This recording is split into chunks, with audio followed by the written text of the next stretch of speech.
Inatasan ng liderato ng Philippine National Police ang pagpapaigting ng operasyon ng pulisya laban sa mga individual at grupong umunoy nagsasamantala sa mga programa ng pamahalaan para manloko ng publiko sa pamamagitan ng pekeng transaksyon kaugnay ng Local Government Support Fund at Social Civic Projects Fund. Ang Local Government Support Fund ay pondong inilaan ng pamahalaan para sa mga LGUs upang pondohan ang mga proyektong pangkaunlaran at mga programang pangkomunidad.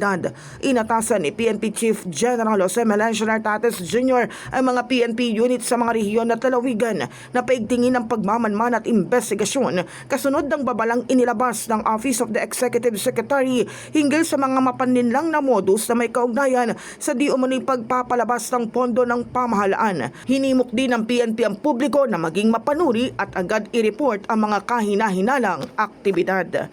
In the heart of changing lives, ako si Brigada Cass Austria ng 105.1 Brigada News FM Manila, the Music and News Authority.